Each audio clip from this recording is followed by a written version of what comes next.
with your power, with your planishing hammer. Man, I get tied up. All right, so wish.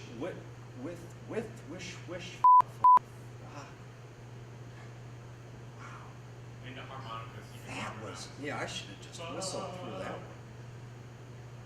one.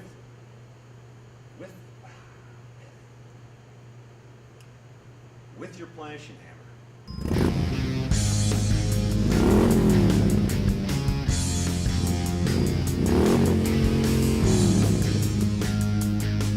Hey guys, I'm Tommy Clutch Creel. Today we're going to be rolling through how to work with the planishing hammer in our newest segment of training with the twist. Today we've got one of Ballet's power planishing hammers here, and I'm going to be going through a setup, how to get operating on one of these, function of it, different anvils for the bottom section, and exactly what it does with the metal. So check this out. Here's what we got. With our planishing hammer, what we have is air operated. Our foot pedal right here operates the top section of the air hammer and the bottom anvil in our planishing hammer. Down at the bottom we've got adjustments that allow for different pressure between the anvil and the planishing hammer, the drop dolly here, and we have different sizes as well for the anvils on the bottom. For instance, we have a flat surface if you're working on a flat piece on the radius.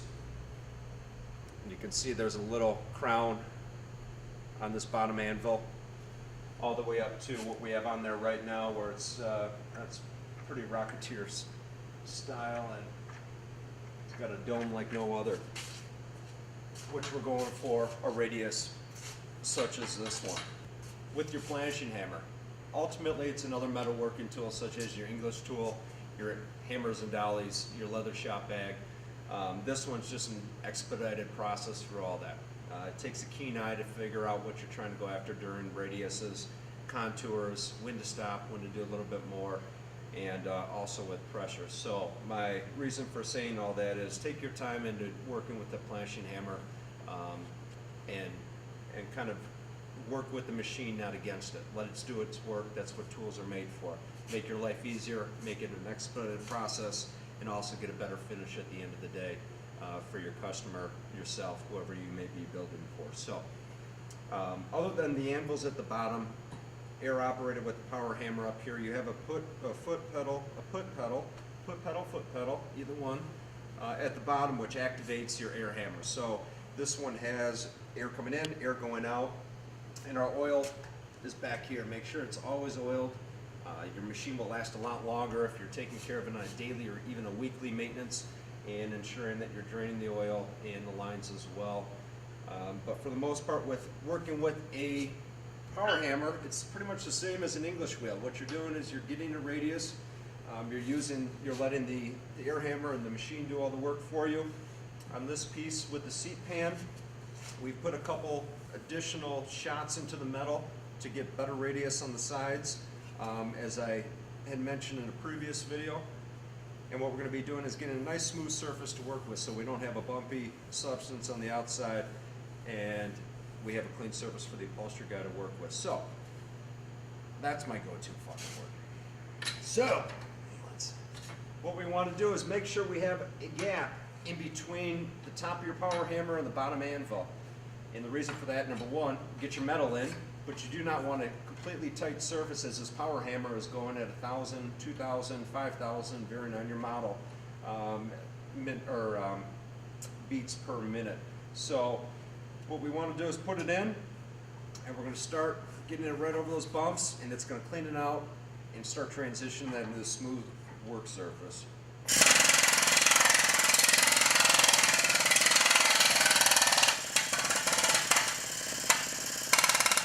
Alright, so I'll speak over the air compressor on this one.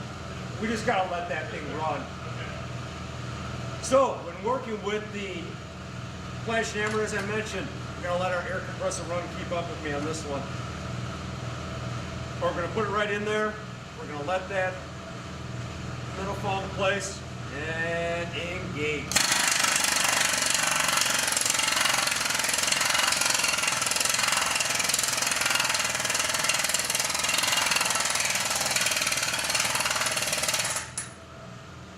You ever want to see if it's working, put your finger in here and hit the pedal. No, I'm just fucking with you. Don't do that. But this side is almost smoothed out. I'm actually prefer to take it on the English wheel and get it all the way smooth.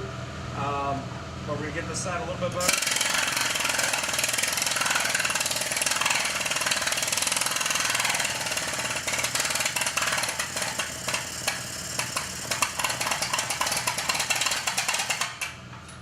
Out of it. So now with working with planishing hammer, that's what you're looking for, a smooth surface. Get those bumps out. It's going to help provide a radius in there. You can see on the metal right here how we have it crowned now, and this is dipping out into a more flat surface. Same thing all the way through. We're going to have to start adjusting this to get a better radius to fit that fender on this seat pan that we're building. And then that we have a contour that's equal on both sides. So what I'm going to be doing next step outside this is going to be working more on this metal, but for right now, planishing hammer did its work. Got us a smooth work surface and got us rolling. So working on your planishing hammer from now on, just take your time, experiment with different pieces of scrap metal, start beating the metal a little bit, see what the machine gives back to you, have some fun with it. Good machines to work with and easy to use.